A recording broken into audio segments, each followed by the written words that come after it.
ഓശാന ഞായറിനെക്കുറിച്ചും വിശുദ്ധ വാരത്തിലെ വിശുദ്ധ തിങ്കൾ, ചൊവ്വ, ബുധൻ, വ്യാഴം എന്നീ ദിവസങ്ങളെക്കുറിച്ചും ഈ ദിവസങ്ങളിൽ ആത്മീയമായി എങ്ങനെ ഒരുങ്ങിയിരിക്കണമെന്നതിനെക്കുറിച്ചും വിശദമായി മനസ്സിലാക്കാം.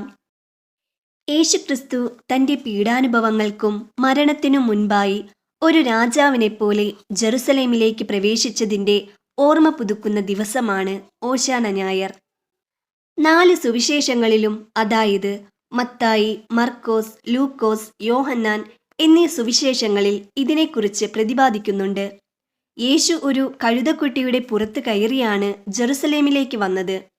ഇത് സക്കറിയ പ്രവാചകൻ സക്കറിയ 9:9 മുൻകൂട്ടി പ്രവചിച്ചതുപോലെ സമാധാനത്തിന്റെ രാജാവായാണ് അദ്ദേഹം വരുന്നത് എന്നതിൻ്റെ അടയാളമായിരുന്നു. യേശു വരുന്നത് കണ്ട ജനക്കൂട്ടം തങ്ങളുടെ വസ്ത്രങ്ങൾ വഴിയിൽ വിരിക്കുകയും ഈന്തപ്പനയുടെയും ഒലിവു മരത്തിൻ്റെയും ചില്ലകൾ വീശുകയും ചെയ്തു. കർത്താവിൻ്റെ നാമത്തിൽ വരുന്നവൻ അനുഗ്രഹീതൻ എന്ന് വിളിച്ചു പറഞ്ഞുകൊണ്ടാണ് അവർ അദ്ദേഹത്തെ എതിരേറ്റത്. രക്ഷിക്കണമേ എന്നാണ് ഓശാന എന്ന വാക്കിൻ്റെ അർത്ഥം. കുതിരപ്പുറത്ത് യുദ്ധവീരനെ പോലെയല്ല, മറിച്ച് കഴുതപ്പുറത്ത് വിനീതനായാണ് യേശു വന്നത്. ഇത് എളിമയുടെ വലിയൊരു പാഠമാണ് നൽകുന്നത്. ഓശാന ഞായർ മുതൽ ഈസ്റ്റർ വരെ എങ്ങനെയാണ് ആത്മീയമായി ഒരുങ്ങേണ്ടത് എന്ന് അറിയാം. വിശുദ്ധ വാരം ആരംഭിക്കുന്നതിന് മുൻപായി മനസ്സിനെ ശുദ്ധീകരിക്കുക എന്നതാണ് ഏറ്റവും പ്രധാനം. തെറ്റുകളെക്കുറിച്ച് പശ്ചാത്തപിക്കുകയും കുമ്പസാരത്തിലൂടെ ദൈവവുമായി അനുരഞ്ജനപ്പെടുകയും ചെയ്യുന്നത് വിശുദ്ധ വാരത്തിലെ തിരുകർമ്മങ്ങളിൽ പൂർണ്ണ ഹൃദയത്തോടെ പങ്കെടുക്കുവാൻ നമ്മെ സഹായിക്കും. യേശുവിൻ്റെ ജെറുസലേം പ്രവേശനത്തെക്കുറിച്ചുള്ള സുവിശേഷ ഭാഗങ്ങൾ, അതായത് മത്തായി 21 അധ്യായം 1 മുതൽ 11 വരെ, മർക്കോസ് 11 അധ്യായം 1 മുതൽ 11 വരെ, ലൂക്കോസ് 19 അധ്യായം 28 മുതൽ 44 വരെ, യോഹന്നാൻ 12 അധ്യായം 12 മുതൽ 19 വരെ ഇവ വായിച്ച് ധ്യാനിക്കുക. നമ്മുടെ ജീവിതത്തിൽ യേശുവിന് എത്രത്തോളം സ്ഥാനം നൽകുന്നുണ്ടെന്ന് സ്വയം ചോദിക്കുക. നോമ്പുകാലത്തിൻ്റെ അവസാന ഘട്ടമായതിനാൽ ഈ ദിവസങ്ങളിൽ കൂടുതൽ സമയം പ്രാർത്ഥനയ്ക്കായി മാറ്റിവെക്കുക. വ്യക്തിപരമായ പ്രാർത്ഥനയ്ക്കൊപ്പം കുടുംബത്തോട് ചേർന്ന് കുരിശിൻ്റെ വഴി ചൊല്ലുന്നത് നല്ലതാണ്. ശാരീരികമായ ഉപവാസത്തോടൊപ്പം ദേഷ്യം, അസൂയ തുടങ്ങിയ സ്വഭാവങ്ങൾ ഉപേക്ഷിക്കുവാനും ശ്രമിക്കുക. ഓശാന ഞായറാഴ്ച യേശു കാണിച്ചു തന്നത് വിനയത്തിൻ്റെ മാതൃകയാണ്. മറ്റുള്ളവരോട് ക്ഷമിക്കുവാനും വിട്ടുവീഴ്ചകൾ ചെയ്യുവാനും ഈ സമയം ഉപയോഗിക്കാം. അഹങ്കാരം ഉപേക്ഷിച്ച് മറ്റുള്ളവരെ സേവിക്കുവാനുള്ള മനസ്സ് വളർത്തിയെടുക്കാം. ഓശാന ഞായറാഴ്ചത്തെ വിശുദ്ധ കുർബാനയിലും കുരുത്തോല പ്രദക്ഷിണത്തിലും വെറുമൊരു ചടങ്ങെന്നതിലുപരി ഭക്തിപൂർവം പങ്കെടുക്കാം. കൈകളിലേന്തുന്ന കുരുത്തോല യേശുവിനെ നമ്മുടെ ഹൃദയത്തിലെ രാജാവായി സ്വീകരിക്കുന്നതിൻ്റെ അടയാളമാണെന്ന് ഓർക്കുക. പള്ളിയിൽ നിന്ന് ലഭിക്കുന്ന കുരുത്തോല ഭക്തിപൂർവം വീട്ടിൽ സൂക്ഷിക്കുകയും അത് കാണുമ്പോൾ യേശുവിനോടുള്ള സ്നേഹം പുതുക്കുകയും ചെയ്യുക. വിശുദ്ധ വാരത്തിന് ഒരുങ്ങുമ്പോൾ പാവപ്പെട്ടവരെ സഹായിക്കുന്നത് വലിയ പുണ്യമാണ്. നമ്മുടെ സന്തോഷങ്ങൾക്കിടയിൽ കഷ്ടപ്പെടുന്നവരെയും ഓർക്കുകയും അവർക്ക് ആശ്വാസമേകാൻ ശ്രമിക്കുകയും ചെയ്യുക. ഈ രീതിയിൽ ഒരുങ്ങുന്നത് വിശുദ്ധ വാരത്തിൻ്റെ ആത്മീയ ചൈതന്യം പൂർണ്ണമായി ഉൾക്കൊള്ളാൻ നമ്മെ സഹായിക്കും. വിശുദ്ധ വാരത്തിലെ വിശുദ്ധ തിങ്കളാഴ്ച യേശുവിൻ്റെ പരസ്യ ജീവിതത്തിലെ വളരെ പ്രധാനപ്പെട്ട ചില സംഭവങ്ങളെ അനുസ്മരിപ്പിക്കുന്നു. ബെഥാനിയായിൽ നിന്ന് ജെറുസലേമിലേക്ക് മടങ്ങുന്ന വഴിയിൽ വിശന്ന യേശു ഒരു അത്തിവൃക്ഷത്തെ കണ്ടു. അതിൽ ഇലകൾ ഉണ്ടായിരുന്നു എങ്കിലും ഫലങ്ങൾ ഒന്നും ഉണ്ടായിരുന്നില്ല. ഇനിമേൽ നിന്നിൽ നിന്ന് ആരും ഫലം ഭക്ഷിക്കാൻ ഇടയാകാതിരിക്കട്ടെ എന്ന് യേശു ആ വൃക്ഷത്തെ ശപിച്ചു. ഇത് കേവലം ഒരു മരത്തോടുള്ള ദേഷ്യമല്ല, മറിച്ച് പുറമെ ഭക്തി കാണിക്കുകയും എന്നാൽ ജീവിതത്തിൽ ആത്മീയ ഫലങ്ങളായ കാരുണ്യം, സ്നേഹം, നീതി എന്നീ ഫലങ്ങൾ ഇല്ലാതിരിക്കുകയും ചെയ്യുന്ന മനുഷ്യർക്കും ഇസ്രായേൽ ജനതയ്ക്കും നൽകിയ ഒരു മുന്നറിയിപ്പായിരുന്നു. ജെറുസലേം ദേവാലയത്തിൽ എത്തിയ യേശു അവിടെ കച്ചവടം നടത്തുന്നവരെയും നാണയം മാറ്റുന്നവരെയും കണ്ടു. യേശു അവരുടെ മേശകൾ മറിച്ചിടുകയും അവരെ അവിടെ നിന്ന് പുറത്താക്കുകയും ചെയ്തു. എൻ്റെ ആലയം പ്രാർത്ഥനാലയം എന്ന് വിളിക്കപ്പെടും, നിങ്ങളോ അതിനെ കള്ളന്മാരുടെ ഗുഹയാക്കി മാറ്റിയിരിക്കുന്നു എന്ന് യേശു അരുളി ചെയ്തു. ദൈവാലയത്തിന്റെ വിശുദ്ധി കാത്തു സൂക്ഷിക്കേണ്ടതിന്റെ പ്രാധാന്യമാണ് ഈ സംഭവം വ്യക്തമാക്കുന്നത്. അത്തിവൃക്ഷത്തിന്റെ സംഭവം നമ്മെ ഓർമ്മിപ്പിക്കുന്നത് നമ്മുടെ ജീവിതത്തിൽ ക്രിസ്തീയമായ നന്മകൾ ഫലിക്കണമെന്നാണ്. നമ്മുടെ ഹൃദയമാകുന്ന ദൈവാലയത്തിൽ നിന്ന് അശുദ്ധമായ ചിന്തകളെയും പ്രവൃത്തികളെയും പുറത്താക്കി അതിനെ ഒരു പ്രാർത്ഥനാലയമായി മാറ്റാൻ ഈ ദിവസം നമ്മെ ക്ഷണിക്കുന്നു.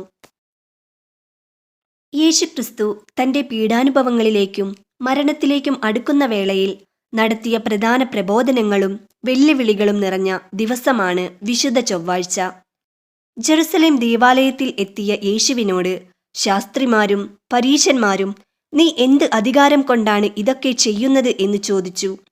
യേശു തന്റെ ജ്ഞാനപൂർവമായ മറുപടികളിലൂടെ അവരെ നിശബ്ദരാക്കുകയും അവരുടെ കാപട്യത്തെ തുറന്നു കാട്ടുകയും ചെയ്തു. വിശുദ്ധ ചൊവ്വാഴ്ച വൈകുന്നേരം ജെറുസലേം വിട്ട് ബെഥാനിയായിലേക്ക് മടങ്ങുമ്പോൾ ഒലിവ് മലയിൽ ഇരുന്നു കൊണ്ട് യേശു ശിഷ്യന്മാർക്ക് നൽകിയ പ്രബോധനങ്ങൾ വളരെ പ്രസിദ്ധമാണ്. ലോകാവസാനത്തെക്കുറിച്ചും ജെറുസലേം ദേവാലയത്തിന്റെ നാശത്തെക്കുറിച്ചും യേശു സംസാരിച്ചു. കർത്താവിന്റെ വരവിനായി എപ്പോഴും ഒരുങ്ങിയിരിക്കണമെന്ന് യേശു ഓർമ്മിപ്പിച്ചു. വിശുദ്ധ ചൊവ്വാഴ്ചയാണ് യേശു തന്റെ ഏറ്റവും അർത്ഥവത്തായ ചില ഉപമകൾ പറഞ്ഞത്. എണ്ണയുമായി ഒരുങ്ങിയിരിക്കുന്ന ബുദ്ധിയുള്ള കന്യകമാരെ പോലെ ദൈവരാജ്യത്തിനായി ഒരുങ്ങിയിരിക്കുവാൻ 10 കന്യകമാരുടെ ഉപമ നമ്മെ പഠിപ്പിക്കുന്നു. ദൈവം നൽകിയ കഴിവുകളും അനുഗ്രഹങ്ങളും ഫലപ്രദമായി ഉപയോഗിക്കണമെന്ന് താലന്തുകളുടെ ഉപമയിലൂടെ ഓർമ്മിപ്പിക്കുന്നു.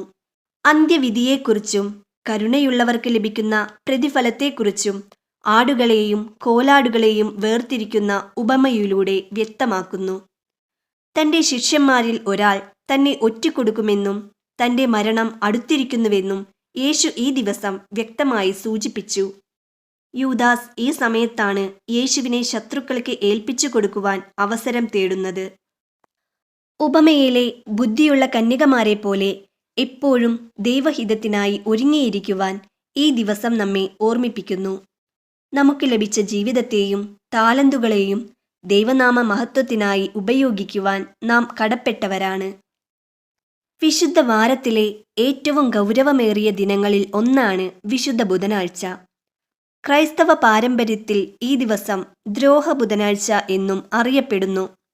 യേശുവിനെ ഒറ്റിക്കൊടുക്കുവാനുള്ള ഗൂഢാലോചന നടന്ന ദിവസമായതിനാലാണ് ഈ പേര് വന്നത്.